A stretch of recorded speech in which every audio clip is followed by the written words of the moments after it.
All right, in my other video, we found the determinant by using the first row.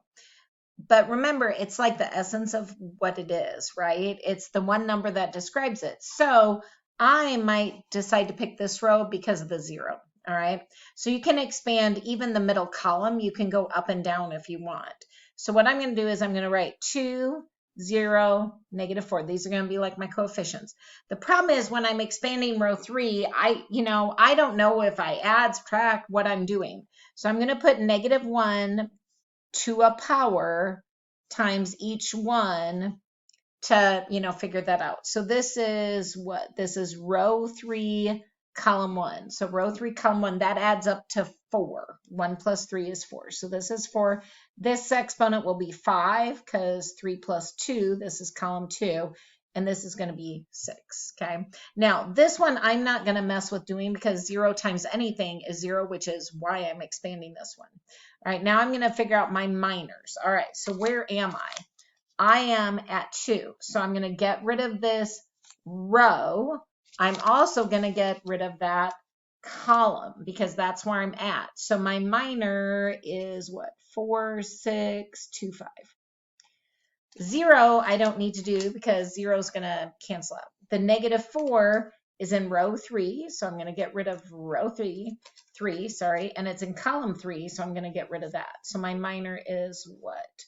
3, 4, -3, 2. All right, so a -1 to the 4th power, that means that 2 is positive, and then I have my determinant. And then let's see, I have a -4. A negative to the 6th power is going to be positive, so that's going to stay there. And I have my determinant over here. All right, now these are 2 by 2s, so I can make sure you do the distributive or at least put a parentheses here. This is 20 minus 12 minus 4. This is 6 minus, be careful, -12. Okay. Order of op, please excuse my dear Aunt Sally. I'm going to do my parentheses first, so that's an 8. Bring down my 2, bring down my -4, add the opposite. This is, what is it? Is that 18? All right, looks like there's a mistake here, Julie. Maybe not, maybe not. 16 minus, what is that, 72? Yay, I get -56. Okay, whew, I didn't make a mistake. Notice that's the same answer we got in the other video when we expanded 1.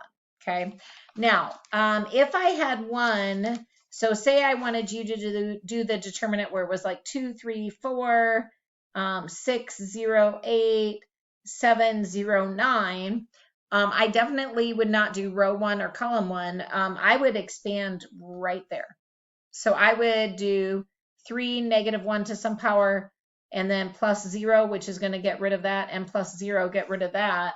So if I expand on this column, then my minor, get rid of that and that, my minor is going to be what? 6, 8, 7, 9. And then my -1, where am I? I'm in row 1, column 2. So row 1, column 2, that adds up to 3. And I would do that.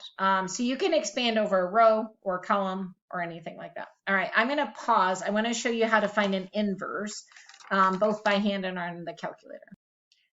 By the way, I was going to tell you, if you want a trick on doing these, there is one where you bring it down or out, you rewrite it. And you only really need the first columns. And there's some trick where you do like this, this, this, without that. I don't know the trick, but you could watch a YouTube video where they show you how to do that if you're interested. I kind of like more the real way of doing it, but you can do that if you want. All right. To find the inverse, what you do is you put A, then the identity, and you do pivots. So I'm going to put 4, 1, 3, 1. And then I'm going to put 1, 0, 0, 1, and I'm going to pivot, okay? So you can do either fake or real. I like fake. I'm going to leave that a 4, so I don't care that it's a 4. So I'm going to leave row 1 alone. And I'm going to multiply row 2 by -4 because my goal is to get a 0. So I have 4, 3, 1, 0. Multiply all this on scratch paper by -4.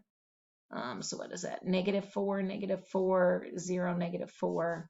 0, adding down -1, 1, and -4. So I get 0, -1, 1, and -4. All right. So then your pivot moves down the diagonal. I pivoted here. Now I'm going to pivot here.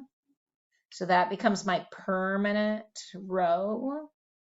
All right. And then my goal is to get a 0 above it. That's a pivot.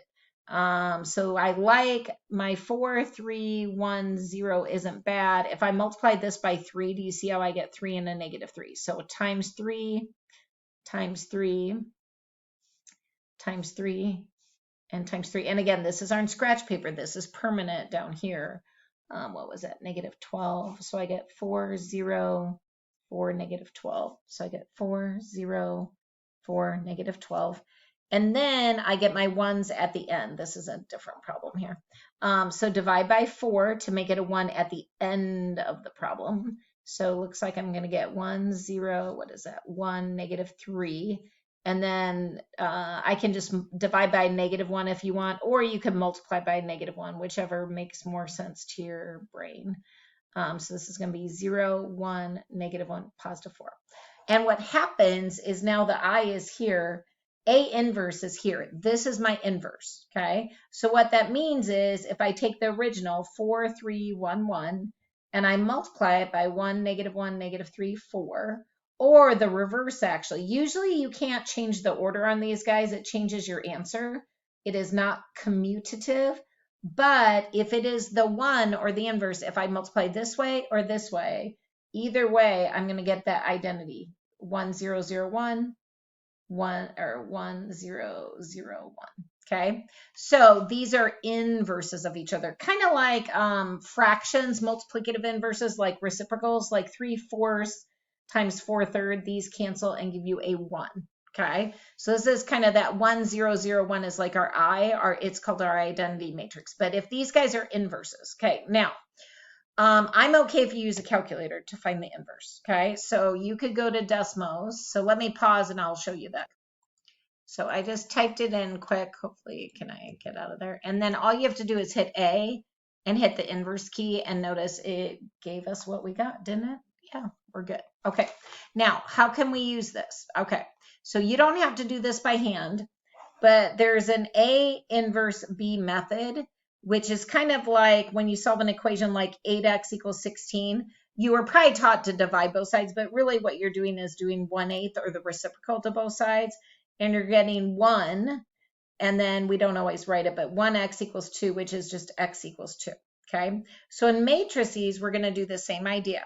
All right, so we're going to pretend if we have a matrix like AX = B, to solve it. Now we don't have, reciprocals here, but we do have inverses, right?